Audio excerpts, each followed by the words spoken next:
Alright everybody, Wes Smith from Two Witnesses YouTube channel here, and I'm coming to you right now because last night the Lord had me go out just at about 11:30, no, it was probably about 10:45, and I walked for maybe 30 minutes to an hour, and you know, I just got to be out there and realize how uncomfortable people have to be sitting out in the cold. And the Lord began to talk with me. He began to ask me, you know, he said, what would it be like if you lost, you know, everything?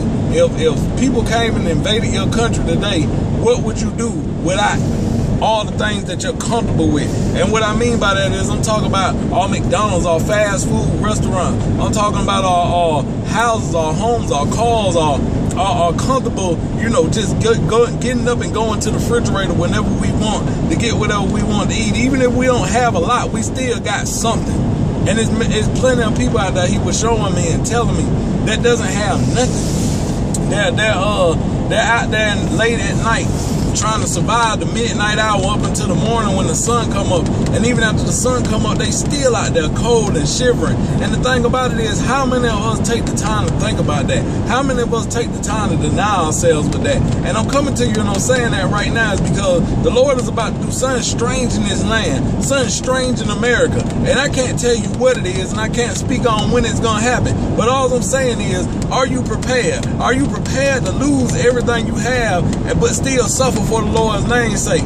He said, if you suffer with me, you will reign with me. But many people are proclaiming his name, but as soon as they lose that little bit of their houses, their cars, their clothes, their food, etc., you know, all the stuff that they're comfortable with, being able to get up and play video games or whatever it is, you know, the expense of just being able to just have it at the fingertips. What if you don't have it at your fingertips? Will you rely on God? Who are you going to rely on? The question is, what are you gonna conform to when they tell you that your money no longer is good for going in the store and buying anything with? You have to get this marker, you have to get this number tatted on your arm or put on your forehead or whatever the case this thing gonna be. What do you do then? Do you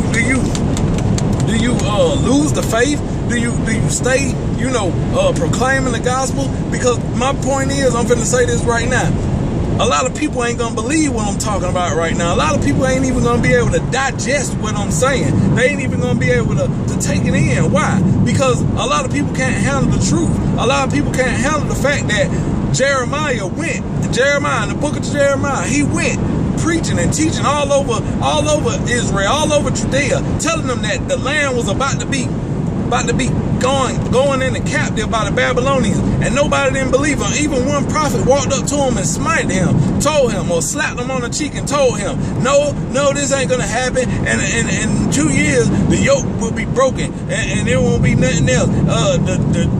The city of Babylon isn't gonna prevail against what we got here. So he was prophesying, and then you had the true prophet of God. They didn't want to believe. They were throwing them down in the mire. They were throwing them down in the well and making him suffer and everything. But guess what? He suffered for the Lord's name's sake, and the Lord kept him. And this is the thing what I'm trying to tell you. Who do you turn to when you don't have that comfortability? When you don't have the access at your fingertips of being able to jump in your car, the access of being able to just, you know, go to the hospital because you're sick. What do you do when God has allowed everything that you're comfortable with to be turned over to a wicked ruler? What do you do? Do you choose to stay on the path of righteousness and proclaim what you're saying that you proclaim? And I'm talking to the church as well as the sinner. Because, see, we don't got so caught up in the church, we think that just because we have a little bit of access to this and access to that, that is okay, that we don't have to suffer. That is okay. God didn't call us to suffer a little bit. God didn't call us to go through this. See, and that's what I mean. We take the scriptures and we use them for whatever means that we want it for. But we forget about the suffering part. We forget about the tribulation. We forget about, Jesus said, in this life you shall have tribulation, but be of good cheer, for I have overcome the world. These scriptures we overlook, and we make it just, greater is he that is in me than he that is in the world. Well, who is he talking about? What was the purpose of him saying that?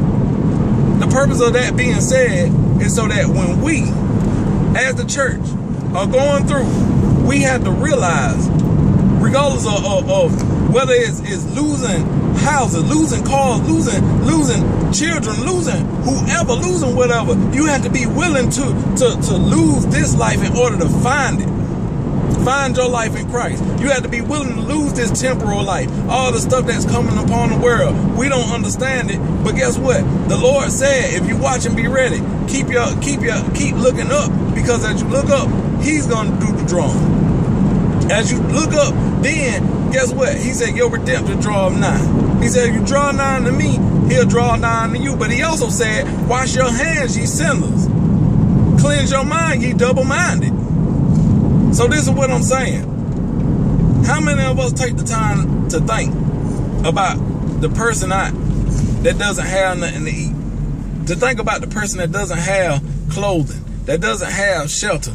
To think about the person that's sitting in the cold midnight hours of the wee mornings, shivering, probably passed out from freezing to death. How many of us take the time to think about that? So let this be food for thought. What do you do when you don't have your lavish lifestyle no more? What do you do? It's time to choose this day whom you gonna serve.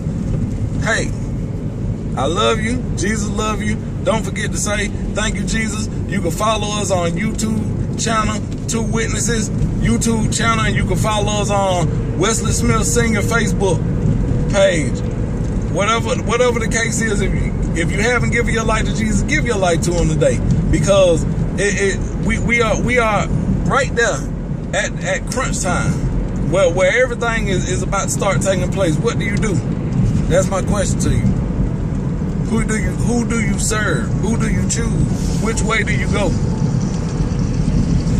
Trust the Lord, and trust me, regardless of what happens in this life, store up your riches for the other side. Be blessed in the name of Jesus.